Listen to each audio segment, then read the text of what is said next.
Have you ever wondered what your life would be if you actually took the risks and went after your dreams instead of waiting for permission from other people or being too afraid to take the risks?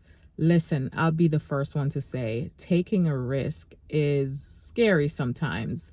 My natural personality isn't to be a risk taker. That's not me naturally. So when I take risks, I really have to talk myself into it. And it's really an act of faith for me. I literally have to convince myself to step out in faith. But every time I've done it, every time I've taken a risk, I've never regretted it. And I've gained so much from risk taking, whether it's the lessons that I learned or the way that my life changed or I change.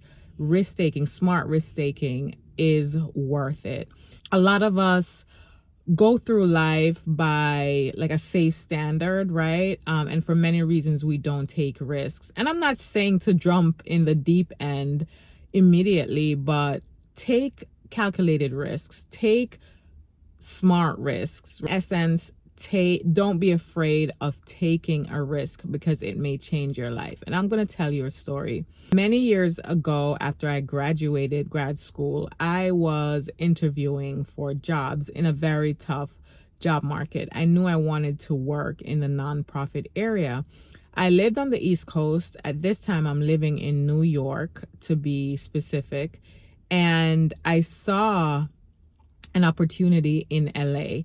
Now, I had never been to LA at the time. I knew no one in LA, but I applied. I really applied on a whim.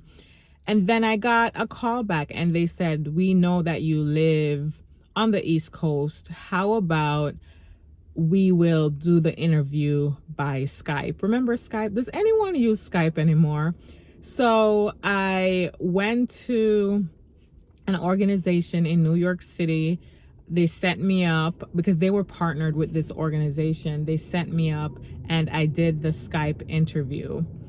About a week later, I learned that I got the job. Now, remember I said I had never even visited LA at this point, but I took the job. I had 3 weeks to move to LA. I didn't even know how to drive because I was a true blue New Yorker. But I packed my belongings. My cousin came with me. I found an apartment in Pasadena, California, and I moved to LA. And I lived there for 2 years. And it became such a defining 2 years of my life that when I look back at it, I wonder what would have happened or who would I be if I hadn't moved to LA. LA changed me in so many beautiful ways. Number one, I really learned a lot about health and fitness. Before that, I ate what I wanted, did what I wanted. But living in LA and living around people and in a culture that valued health and fitness taught me a lot about taking care of yourself. When I moved to LA, I got involved in working out, in hiking. I joined a gym. I was able to have a workout schedule and build muscle while I was there. I really started paying attention to how I ate because before I did not take care of myself well. I ate poorly, for lack of a better word, very poorly. And it showed like in my energy. And, I was extremely underweight at the time because I just wasn't treating myself well. I focused so much on school and like my goals, but I didn't take care of myself. So being in LA really taught me the importance of taking care of myself, which has stuck with me. It's something that I pay attention to and that I value even to today. And that's been over a decade ago. Another thing is I really grew in my faith. So I grew up Christian and I went to church, listened to sermons, but I really didn't have my own personal relationship with God. And LA created the foundation for me to start building a closer walk with God. Not a perfect one, but I really started to get closer to God when I was there because I didn't have any family around. I didn't have a bunch of friends around. So a lot of times in the beginning, it was just me and God. And so I spent a lot of time in my apartment just listening to sermons. I would pray, I would read the Bible, because that was my foundation. Another thing that LA did for me was it taught me how to form community in a completely new city. Like I said, I knew no one. Now, I was blessed in that the organization that I worked for had amazing people. So my coworkers became my friends and we would hang out. But I also looked out into my community. I joined organizations related to my profession. I joined an organization related to my cultural background.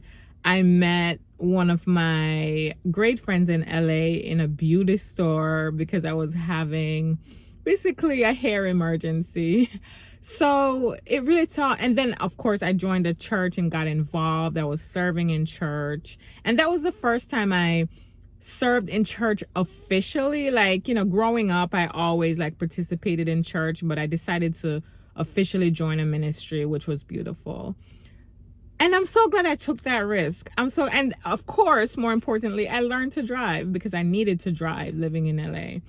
But then I look back and I'm like, wow, that portion of my life, I feel so proud of myself, right? For being brave, for moving across the country to a completely new state, a completely new city where I had to build community. I learned how to take care of myself. I grew my relationship with God. I took the risk and it was worth it. So I'm sharing this story with you to encourage you to take the risk. You don't have to wait for permission from anyone. When I decided to move to LA, I did not ask anyone permission. I just decided, okay, I have this opportunity. I am young. I am single. I do not have children. What is stopping me? Nothing. And people just got on board. Even if they didn't get on board, that would have been okay because I wasn't asking for permission. I decided. And you don't need other people's permission to take the risk, to do the thing that has been on your heart, to do the thing that God has placed inside you and, told you to do what, and you want to be obedient. You don't need other people's permission and you don't need to be fearful. I believe that fear really prevents a lot of people from walking in purpose and from living a full, abundant life. Step out in faith, even if it feels scary. And that's another thing that may stop people. How you feel, right? Oh, this feels scary. Those feelings will be there, but step out anyway. I felt very scared, really, when I look back at it, about moving away from everyone and everything I knew by myself. But I did it anyway. I didn't let those scary feelings stop me. And that's where I want to encourage you. Even if it feels scary, step out anyway.